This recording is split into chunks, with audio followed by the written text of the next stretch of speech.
This play was incredible. I know you saw the highlight, Tiki, and Eric Berry was getting loose to get to the house, and Eric Berry is with us here on Tiki and Tierney. Eric, how are you today? I'm doing great, man. How you guys doing? Good, man. You almost crushed the photographer. Have you seen the highlight? Because that guy was pretty nimble getting out of your way. Oh, yeah, that's my guy, man. He's done a lot of great things for me since I've been in Kansas City, so I couldn't take him out. He's looked out so many times and made some pretty dope albums for me, some good memories for me, so I definitely couldn't take him out. Oh, I didn't know he was a Yeah. personal friend. Okay, even better. There you go.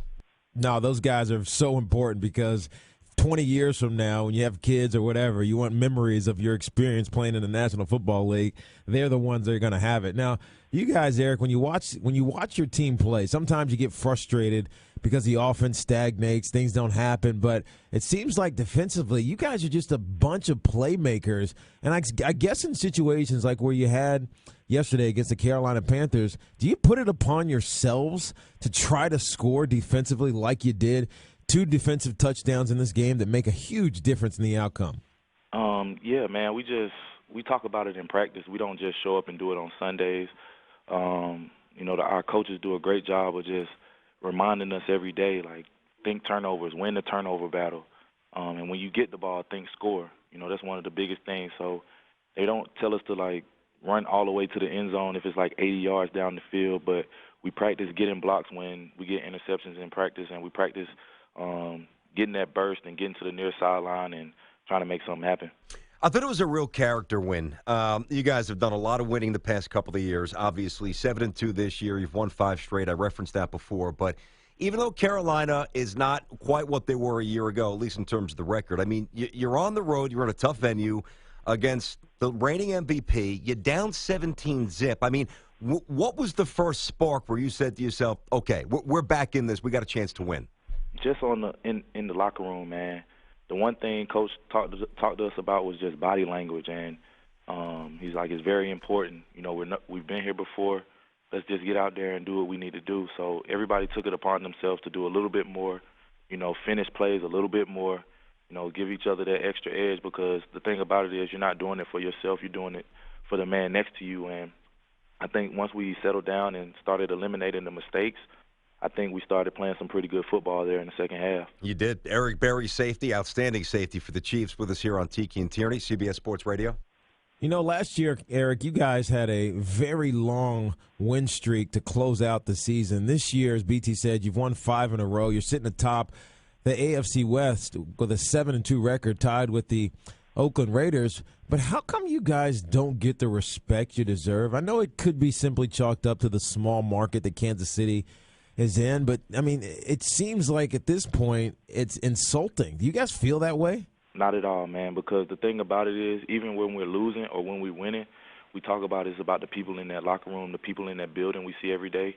And, we don't really get involved in the opinions of other people. We don't get involved in, what outside people think about our squad. We just come in and just embrace the process, because we know if we take care of the process every day, every week, the product's going to be the same. So we just put most of our energy, all of our energy into the process and get that done. And, we got our mindset on something down the road. So we just take this thing one day at a time, one game at a time. Tiki, you know what I find interesting? I'm going to answer Tiki's question for you here, Eric, in a more direct way. The reason why I don't think you guys get the national pub, and you don't care, and you shouldn't, because it's about, you win and things take care of themselves here. But you flip on the Chiefs every week, and they don't have that future Hall of Fame quarterback. Don't get us wrong. We respect Alex. He's a tough kid, and he's been around for a while. Not even a kid. He's a good pro, but he's not Tom Brady. He's not one of those guys. You don't have a rookie like Ezekiel Elliott running for $140 every week. You don't have a young Megatron as a wide receiver. I think in an era where we're so conditioned to respond to offense that you guys are a contradiction to what our eyes are kind of used to seeing with the recent NFL trends and maybe what most fans like to see. Would you agree with that? I don't know. I guess you could say that, but we just do what we do, man. Like, we know who we are as a team. We know who we are as players, and we just try to stick to that and just, bring our best every day. We don't try to be anybody else or any other team, because we can't emulate another team. We can't be another team. We only know how to be the Kansas City Chiefs. So that's what we do every day, and we just try to let our personality show through our play and just try to get it done, man.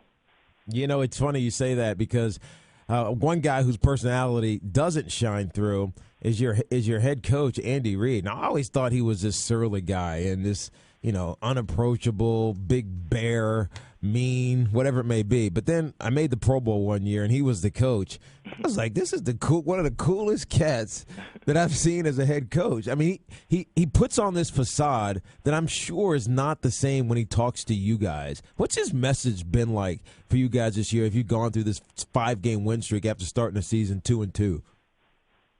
You said what's his message? Yeah, what's his message to you guys? Because he doesn't look like he's a rah-rah guy. He's not. He's kind of Belichicking, but not really. You get what I'm getting at? But I know his message to you guys because he was my coach in the Pro Bowl.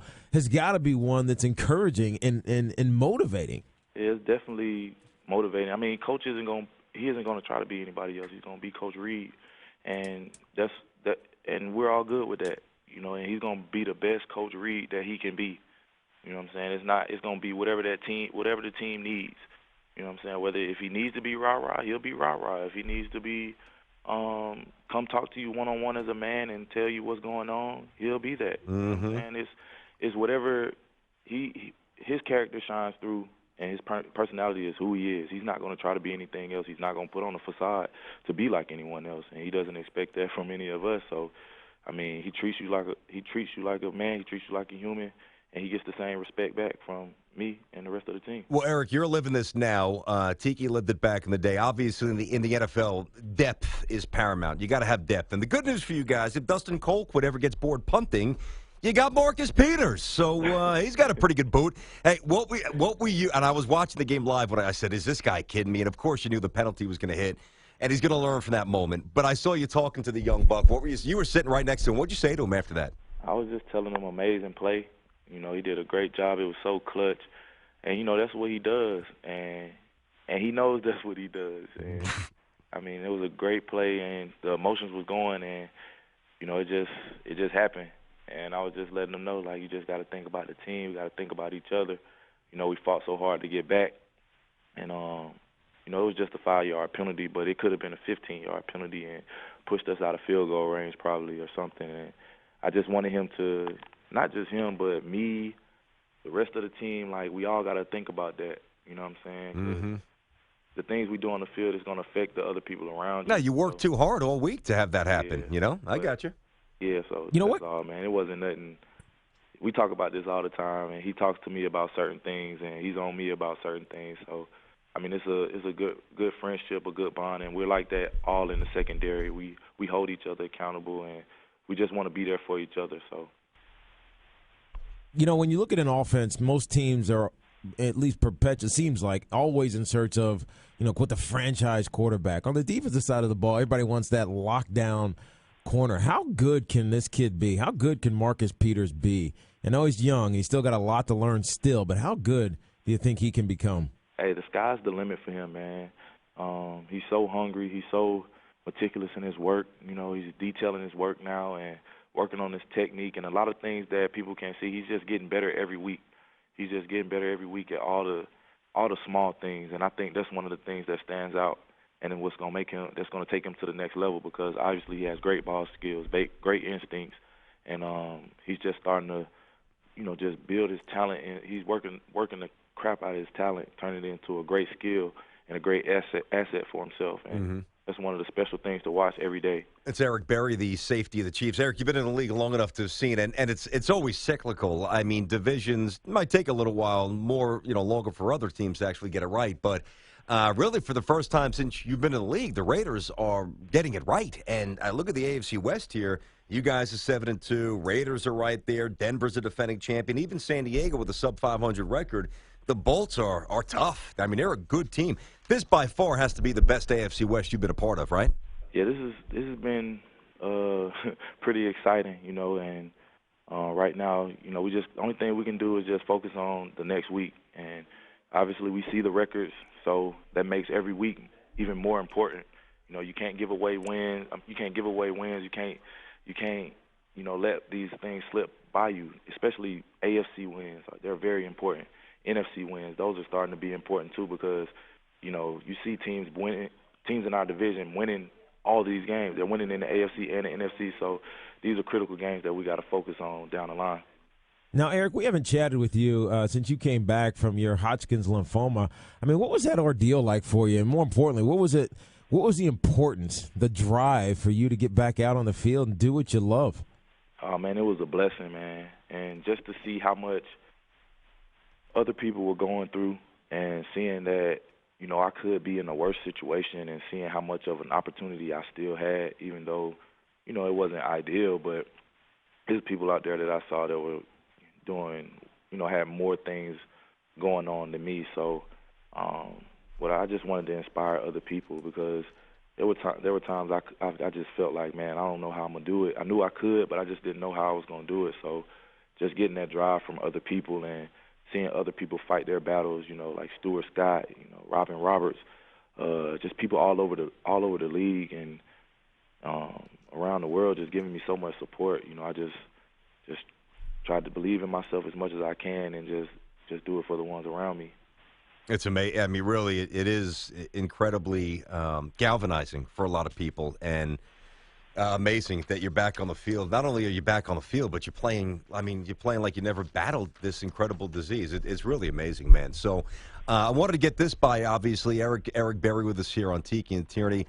When I take a shower twice a day, very happily for the record, I've got this big thing in my shower. I kind of push down on it, and this blue stuff comes out, and it smells good, and it's invigorating, and it wakes me up, and it's awesome. And it's Old Spice. I know you're doing something with Old Spice. What do you got for us today, man? What are you pushing? Oh, yeah, Old Spice, you know, is the greatest smell in the NFL. You take 2 showers. Well, I take probably 4 in a day. Well, because you work out more than me. That's why. Yeah. I mean, let's be honest. Yeah, but just like you said, man, that smell in the morning, yep. It gets you up. It wakes you up. It's invigorating.